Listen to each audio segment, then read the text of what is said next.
Hi there, I'm Jason Boyd, and once again, we're back with Ken Sanders. So, going back to the no budget world that I find myself stuck in, I've never had to think about distribution, ever. And there's going to come a time, hopefully, fingers crossed, knock on wood, that I have to think about that sort of thing, and I don't even know where to begin. What are some things that I need to know about distribution before I even start working on a project? Well, my short answer is you should know everything about distribution. That is a good answer. But it's true because the secret to the business is distribution. Distribution drives everything else.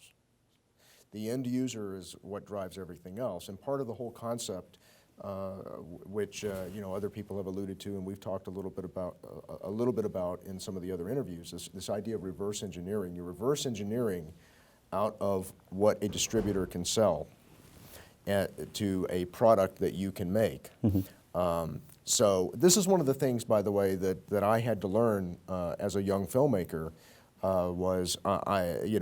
It's wonderful to go and make your little independent project, whatever it is, no budget, small budget, big budget. But if you're just making it for an audience of one, you're wasting your time and your money. Maybe you're not wasting your time, but you're certainly wasting money. Right. Because you're not going to make that money back. So all that being said, at the point where you are a serious professional, you need to know who the end buyer is going to be of this thing. Now, you may say, well, gosh, how do I make those contacts with distributors? Well,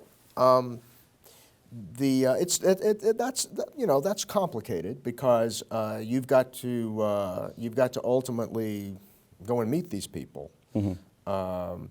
And one of the ways that you can do that, again, you can get into a distribution company at the bottom of the food chain, so to speak, whatever position might be available, and learn that business.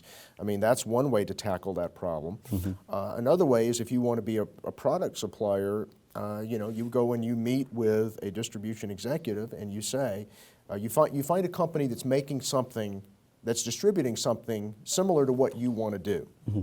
And that way you go to them and say, I can make this thing for you that's similar to this other thing that is apparently working for you.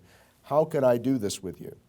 And get their advice. And there's usually somebody at most of these companies that would be happy to talk to you, especially if you are talking about some of these distribution companies that go to the American film market, the smaller companies.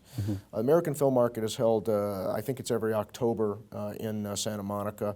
It's one of the major international markets where most of the small, medium, and even some of the large distributors go to sell their product to buyers, international buyers.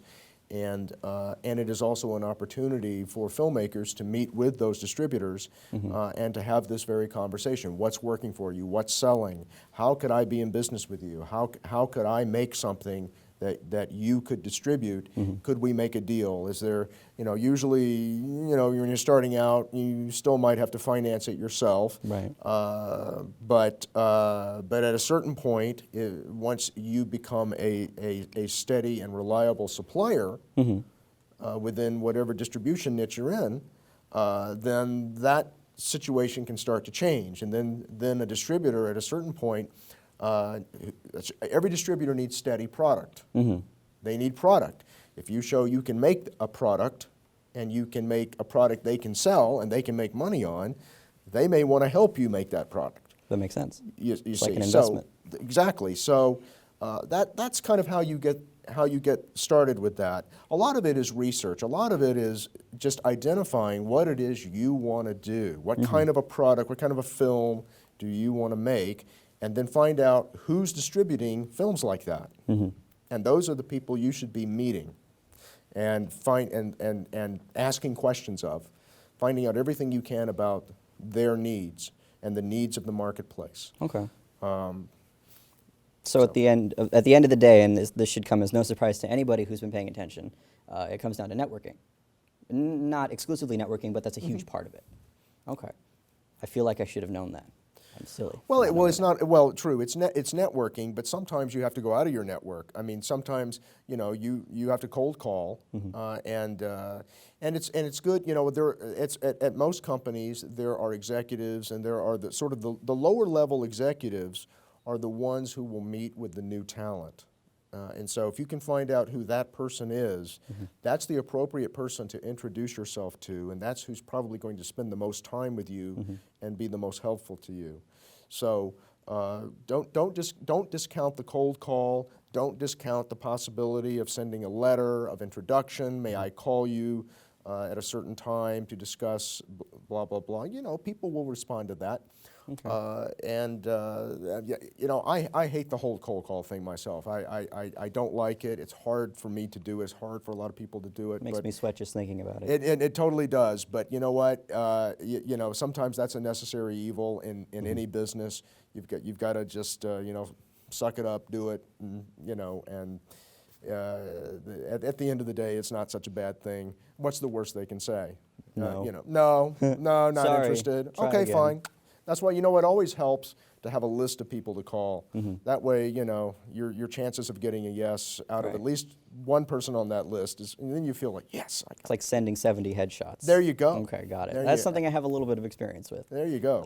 All right. So essentially, what you're saying is that you kind of become your own salesman. For your, You have to be, pitch your yeah. own film. Coffee is for closers. All right. That's Well, it. thanks very much for sitting with me today. You bet. Look forward to talking to you again sometime.